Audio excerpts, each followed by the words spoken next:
கட்சியாக இருந்தாலும் பெரும்பான்மைக்கு தேவையான எண்ணிக்கை இல்லாததால் காங்கிரஸ், விசிக, சிபிஐ, சிபிஎம், ஐயுஎம்எல் ஆகிய கட்சிகளின் ஆதரவோடு ஆட்சி அமைத்திருக்கிறது தாவேக. இருப்பினும் சட்டமன்றத்தில் பெரும்பான்மையை நிரூபிக்க வேண்டியது அரசியல் சாசன சட்டத்தின்படி கட்டாயம். அதன் அடிப்படையில் சட்டமன்றத்தில் நம்பிக்கை வாக்கெடுப்பு நடந்தது. முதலில் தனது தலைமையிலான ஆட்சிக்கு நம்பிக்கை கோரும் தீர்மானத்தை முதல்வர் விஜய் முன்மொழிந்தார். இதையடுத்து சபாநாயகர் சட்டமன்றத்தில் வாக்கெடுப்பு நடத்தினார். அதன் முடிவில் 144 சட்டமன்ற உறுப்பினர்களின் ஆதரவோடு நம்பிக்கை வாக்கெடுப்பில் வெற்றி பெற்றது தாவேக. தாவேக 105, காங்கிரஸ் 5, விசிக 2, சிபிஐ 2, சிபிஎம் 2, ஐயுஎம்எல் 2 தவிர அதிமுகவில் எஸ்பி வேலுமணி அணியைச் சேர்ந்த 25 எம்எல்ஏக்கள் எடப்பாடி பழனிசாமியின் எதிர்ப்பையும் மீறி தாவேக அரசுக்கு ஆதரவாக வாக்களித்திருந்தனர். அமமுகவின் ஒரே எம்எல்ஏவான காமராஜும் அக்கட்சியின் பொதுச் செயலாளர் டிடிவி தினகரனின் எதிர்ப்பையும் பொருட்படுத்தாமல் தாவேகாவுக்கு ஆதரவாக வாக்களித்தார். இதையடுத்து காமராஜை கட்சியிலிருந்து நீக்குவதாக டிடிவி தினகரன் அறிவித்தார். திமுகவின் 59 எம்எல்ஏக்கள், தேமுதிகவின் பிரேமலதா விஜயகாந்த் என மொத்தம் 60 பேர் வாக்கெடுப்பை புறக்கணித்தனர். பாமகவின் 4 எம்எல்ஏக்கள், பாஜகவின் ஒரே எம்எல்ஏ என 5 உறுப்பினர்கள் நடுநிலை வகித்தனர்.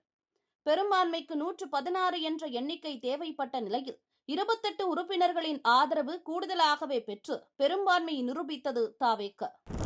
நம்பிக்கை கோரும் தீர்மானத்தின் மீது பல்வேறு கட்சிகளின் தலைவர்கள் உரையாற்றினர். முன்னதாக அதில் பேசிய எதிர்க்கட்சித் தலைவர் உதயநிதி ஸ்டாலின், ஆளுங்கட்சி 4.93 கோடி வாக்குகளில் 1.72 கோடிதான் பெற்றுள்ளது. மீதமுள்ள 3.21 கோடி பேர் உங்களுக்கு எதிராக வாக்களித்துள்ளனர்.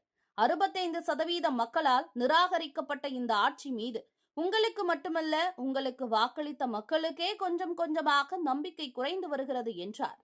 நடந்து முடிந்த தேர்தலில் ஆட்சி அமைப்பதற்கான பெரும்பான்மையை ஆளுங்கட்சிக்கு மக்கள் வழங்காமல் போனாலும் திராவிட முன்னேற்ற கழகத்துடைய தலைமையில் தேர்தலை சந்திச்சு வென்ற தோழமை இயக்க சட்டமன்ற உறுப்பினருடைய ஆதரவோடு ஆட்சி அமைத்திருக்கக்கூடிய புதிய அரசிற்கும் மாண்பு முதலமைச்சர் அவர்களுக்கும் என்னுடைய வாழ்த்துக்களை நான் மீண்டும் தெரிவித்துக் கொள்கின்றேன். நம்பிக்கை தீர்மானத்தின் மீது பேசிய எடப்பாடி பழனிசாமி, அதிமுகவை சேர்ந்த சட்டமன்ற உறுப்பினர்களுக்கு அமைச்சர் பதவி கொடுப்பதாக ஆசை காட்டி இழுக்க முயற்சி நடப்பதாக தகவல் வருகிறது. அதற்கு தாவேக அரசு இடம் தரக்கூடாது என பேசினார். எடப்பாடி பழனிசாமியை தொடர்ந்து அதிமுகவின் எஸ்பி வேலுமணிக்கு பேச வாய்ப்பளித்தார் சபாநாயகர் ஜேசிடி பிரபாகர்.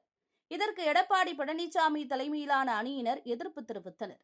எதிர்ப்புக்கு மத்தியில் பேசிய எஸ்பி வேலுமணி, மக்களின் விருப்பத்துக்கு ஏற்ப தாவேக ஆட்சிக்கு ஆதரவளிப்பதாக பேசினார்.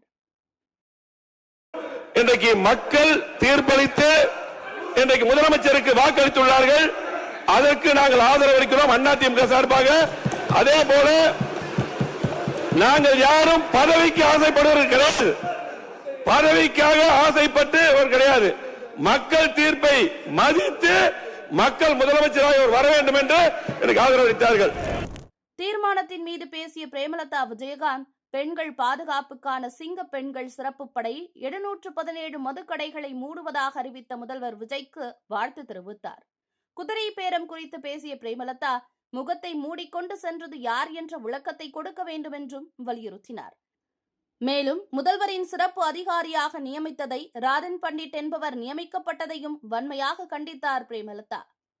அதுபோல உங்களுடைய முதல் அறிவிப்பிலேயே சிங்கப்படை பெண்களை பாதுகாக்கவும், அதே போல மதுக்கடைகளை மூடுவோம் என்று சொன்னதும் மக்களால் வரவேற்கப்பட்டது.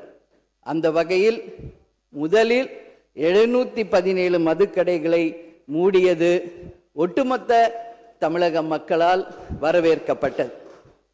கோவில்கள் மற்றும் பள்ளி வளாகங்கள் அருகில் இருந்த மதுக்கடைகளை முதல் முறையாக நம்ம ஃபர்ஸ்ட் ஸ்டெப்ல இன்னைக்கு மூடியிருக்கோம். அடுத்தது இன்றைக்கு மீனவர்களை பாதுகாக்க ஒரு அறிவிப்பு அரசாங்கத்தின் மூலம் வந்திருக்கிறது. அதையும் தேமுதிக வரவேற்கிறது. இதையெல்லாம் இருப்பினும் முதல்வர் அவர்களே, நீங்கள் அன்றைக்கு பதவியேற்ற அன்றைக்கு சொன்னது உங்களுடைய ஆட்சி வெளிப்படையான ஆட்சியாக இருக்கும், மக்களுக்கும் தமிழ்நாட்டுக்கும் ஒரு முன்னுதாரணமான ஆட்சியாக இருக்கும் அப்படின்னு தான் நீங்க அன்னைக்கு சொன்னீங்க. அதுபோல அரசு குடும்பத்தில் இருந்து வந்தவன் அல்ல, ஒரு எளிமையான குடும்பத்தில் இருந்து வந்தவன் தான் என்பதை முதலமைச்சராக நீங்க பதவியேற்றதை அனைவருமே வரவேற்றோம், மக்களும் வரவேற்றனர். நாம் சொல்லும் செயலும் ஒன்றாக இருக்க வேண்டும் என்பதில் யாருக்கும் மாற்று கருத்து கிடையாது. வரலாற்று சிறப்புமிக்க இந்த அவையில இன்றைக்கு பெரும்பான்மையை நிரூபிக்க வேண்டிய தருணத்தில் முதல் முறையாக மனவேதனையோடு நான் பதிய வைக்கிறேன், இங்கு குதிரை பேரம் நடந்ததாக இன்றைக்கு எதிர்க்கட்சிகள் அத்தனை பேருமே அதை சொல்லும் பொழுது, இதுவரை தமிழக அரசியல் வரலாற்றில் நடக்காத ஒரு விஷயம், அதுவும் இந்த வரலாற்று சிறப்பு மிக்க இந்த அவையிலே இந்த முக்கியமான நாளில் அதை பற்றி பேச வேண்டிய ஒரு நிலையை ஏற்பட்டதற்காக உண்மையில் நான் மனம் வேதனை அடைகிறேன். அதே போல முதலமைச்சர் அன்னைக்கு சொன்னாரு, இங்க முகம் மூடி யாரும் செல்ல வேண்டிய அவசியம் இல்லை, அனைவருக்கும் ஒரு வெளிப்படையான ஆட்சி தான் செய்வோம் என்று. அப்படி இருக்கையில் முதல்வர் அவர்களை சந்திக்க யார் முகத்தை மூடிக்கொண்டு அன்று வாகனத்தில் சென்றார்கள் என்பதை நிச்சயமாக மக்களுக்கு தெரியப்படுத்த வேண்டும் என்பதை இந்த நேரத்திலே நான் கேட்டுக்கொள்கிறேன். ஏன்னா அதற்கு காரணம் குதிரை பேரம் என்றால் இதைவிட ஒரு தலைகுனிவு இந்த வரலாற்று சிறப்புமிக்க அவையில் எதுவுமே கிடையாது. நிச்சயம் முதல்வர் அதற்கு பதில் சொல்வார் என்று நான் எதிர்பார்க்கிறேன். அதே போல அரசு குடும்பத்தில் இருந்து நான் வந்தவன் இல்லை என்று முதல்வர் சொல்லும் பொழுது வரவேற்றார்கள் அனைவரும். ஆனால் இன்றைக்கு அவருடைய ராஜகுருவாக இருப்பவரை மிஸ்டர் ரத்தன் பண்டிட் என்பவரை அரசியல் சிறப்பு அதிகாரியாக அரசு வேலையில் அமர்த்தியதை ஒட்டுமொத்த தமிழக மக்கள் சார்பாக வன்மையாக இந்த வரலாற்று சிறப்பு மிக்க அவையில் நான் அதை குறிப்பிட கடமைப்பட்டிருக்கிறேன். அப்படி உங்களுக்கு ராஜகுருவா இருந்தா உங்க பர்சனலா அவரை வச்சுக்கணும். பட் அவரை அரசு உயர் பதவியில கொண்டு இளைஞர்களை நம்பி மக்கள் வாக்களிச்சிருக்காங்க. இந்த இளைஞர்களுக்கு நீங்கள் என்ன உதாரணத்தை சொல்கிறீர்கள், என்ன வரலாற்றை நீங்கள் சொல்ல விரும்புகிறீர்கள், வருங்கால இளைஞர்களுக்கும் எதிர்காலத்திற்கும் இதன் மூலம் என்ன மெசேஜ் நீங்க சொல்றீங்க அப்படிங்கறத நிச்சயம் தெளிவுபடுத்தணும். ஏன்னா இன்னைக்கு மக்கள் ஜனநாயகத்தை நம்பி இளைஞர்கள் கையில ஆட்சியை கொடுத்திருக்கிறார்கள்.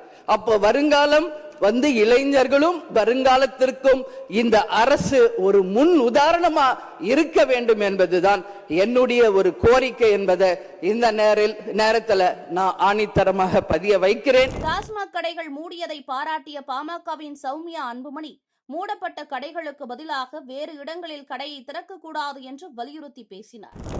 வாக்கெடுப்பில் வெற்றி பெற்றதை அடுத்து தீர்மானத்தின் மீது உரையாற்றிய உறுப்பினர்களுக்கு நன்றி தெரிவித்து பேசினார் முதல்வர் விஜய். மதச்சார்பற்ற கொள்கை கொண்டதாக இந்த அரசு செயல்படும் என்றும் முந்தைய அரசுகள் கொண்டு வந்த திட்டங்கள் தொடரப்படும் என்றும் உறுதியளித்தார். மேலும் இது குதிரை பேரம் நடத்தும் அரசு அல்ல, குதிரை வேகத்தில் செயல்படும் அரசு என்றும் விமர்சனங்களுக்கும் பதிலளித்தார். எம்மதமும் நம் மதமே, எல்லா மக்களும் நம் மக்களே, இதில் வாக்களித்தவர்கள் வாக்களிக்காதவர்கள் என்ற பாகுபாடே இருக்காது.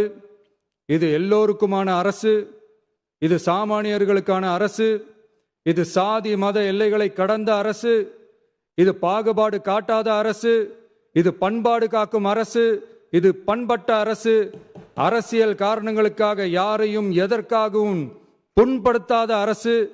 இதையெல்லாம் போக போக புரிந்து கொள்வார்கள்.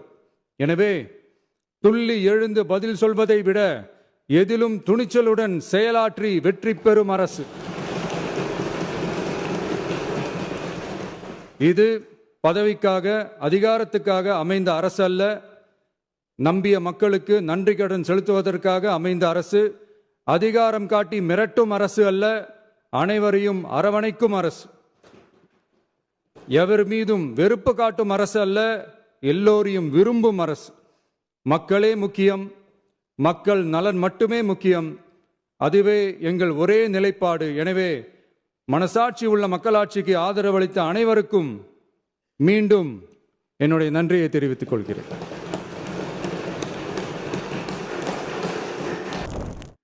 சட்டமன்றத்தில் எதிர்க்கட்சித் தலைவர் உதயநிதி ஸ்டாலின் பேசிய கருத்துகளுக்கு தனது எக்ஸ் பக்கத்தில் முதல்வர் விஜய் அறிக்கை வெளியிட்டுள்ளார். அதில் பெரும்பான்மையான தமிழக மக்களின் ஆதரவை நாம் பெறவில்லை என்ற அறத பழைய புளித்து போன வாதத்தை மாண்புமிகு எதிர்க்கட்சித் தலைவர் அவர்கள் வழக்கம் போலான அவரது பாணியில் எடுத்து வைத்தார். நம் தாவேகாவிற்கு கிடைத்த வாக்கு சதவிகிதம் 34.92, அதாவது ஏறக்குறைய 35%.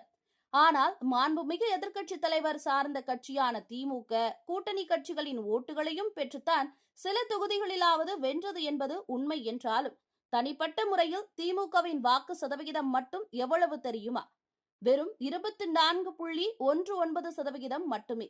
அதாவது கூட்டணி இல்லாமல் தனித்து போட்டியிட்ட நம் தாவேகா பெற்ற வாக்கு சதவிகிதத்தை விட 10%த்திற்கும் கீழ், மிகவும் குறைவு. அதேபோல திமுக தனி கட்சியாக பெற்ற வாக்குகள் 1,19,29,144 மட்டுமே. ஆனால் நம் தமிழக வெற்றிக் கழகம் தனித்து நின்று பெற்ற வாக்குகள் எவ்வளவு தெரியுமா? 1,72,26,209 வாக்குகள். திமுகவை விட 52,97,065 வாக்குகள் அதிகம் பெற்றுள்ளோம். ஏறக்குறைய 1/2 கோடிக்கும் அதிகமான மக்களின் வாக்குகள் அவை. இவையெல்லாம் நாம் சொல்லும் கணக்கன்று, தேர்தல் ஆணையம் வெளியிட்டுள்ள கணக்கு. இது தெரிந்தும் புள்ளி விவர புலி திமுக எடுத்து வைக்கும் வாதத்தை என்னவென்று சொல்ல? இது மட்டுமா? நம் தாவேகாவை 3,21,00,000 மக்கள் நிராகரித்ததாக திமுக சார்பாக கூறுகின்றனர். அப்படி பார்த்தால் திமுக மட்டும் தனியாக வாங்கிய வாக்குகளின்படி 3,68,00,000 மக்களால் நிராகரிக்கப்பட்ட கட்சிதான் திமுக. சதவிகித கணக்குப்படி பார்த்தாலும் தாவேகா 35% எனில் திமுக 24% தான். அதன்படி பார்த்தாலும் கூட தமிழ்நாட்டின் 76% மக்கள் திமுகவே தங்களுக்கு தேவையில்லை என்று தீர்க்கமாக முடிவெடுத்து ஒட்டுமொத்தமாக அக்கட்சியை நிராகரித்துள்ளனர். இப்படி தமிழகத்தின் முக்கால்வாசி மக்களால் நிராகரிக்கப்பட்ட ஒரு கட்சி 35% மக்களின் ஆதரவுடன் வெற்றி பெற்ற கட்சியை பார்த்து ஏளனமாக பேசுவதன் காரணம் என்ன என்பதை மக்கள் அறியாதவர்களா என்ன? மதச்சார்பற்ற நிலைப்பாட்டில் நாம் உறுதியாக இருப்பதால்தான் நமது அரசை காங்கிரஸ், விசிக, சிபிஐ, சிபிஎம் மற்றும் இந்திய யூனியன் முஸ்லீம் லீக் கட்சிகள் ஆதரித்தன. அதை அக்கட்சிகளின் தலைவர்கள் ஊடகங்களிலும் வெளிப்படுத்தினர். இதையும் திமுக ஏளனமாக பேசியுள்ளது எந்த கணக்கில் என்று புரியவில்லை. அதையும் மக்களான உங்கள் பார்வைக்கும் முடிவுக்குமே விட்டு விடுகிறோம். மக்கள் மனதில் ஆழமாக வேரூன்றி புகழ்பெற போகும் மக்கள் அரசை புஷ்பா அரசு என்று திமுக ஏளனம் பேசியிருக்கிறது. மக்கள் தந்த தோல்வியால் கண்களிலும் காதுகளிலும் வாயிலும் மூக்கிலும் பொறாமையால் திமுக புகை கக்குவதாகத்தான் மக்கள் பேசிக் கொள்கின்றனர் என குறிப்பிட்டுள்ளார். முதல்வரின் அரசியல் ஆலோசனை அதிகாரியாக ஜோதிடர் ராதன் பண்டிட் நியமிக்கப்பட்டதற்கு பல்வேறு தரப்பிலும் கடும் கண்டனம் எழுந்த நிலையில் அந்த நியமனத்தை ரத்து செய்து தமிழக அரசு அறிவிப்பு வெளியிட்டது. வடக்கு மண்டல ஐஜியாக பணியாற்றி வந்த அஸ்ரா கார்க் IPS உளவுத்துறை ஐஜியாக பணிமாற்றம் செய்து தமிழக அரசு உத்தரவிட்டிருக்கிறது. வினாத்தாள் முறைகேட்டை அடுத்து நீட் தேர்வு ரத்து செய்யப்பட்டது. இதுகுறித்து ஒன்றிய அரசுக்கு கடிதம் எழுதியுள்ள முதல்வர் விஜய் மருத்துவ படிப்புகளில் நீட் அடிப்படையிலான சேர்க்கைகளை ரத்து செய்யவும் 12ஆம் வகுப்பு மதிப்பெண்களின் அடிப்படையில் மாநிலங்களே நிரப்ப அனுமதிக்கவும் வலியுறுத்தினார். இன்றைய தினம் திருப்பூர் மாவட்டம் குருக்கத்தி செக்போஸ்ட் அருகே நிகழ்ந்த சாலை விபத்தில் உயிரிழந்த வெள்ளக்கோவில் காவல் நிலைய காவலர் ரவிச்சந்திரன் அவர்களின் குடும்பத்தினருக்கு ஆறுதல் தெரிவித்த முதல்வர் விஜய் அவரது குடும்பத்தினருக்கு 30 லட்சம் ரூபாய் நிதியுதவியும் வழங்க உத்தரவிட்டார்.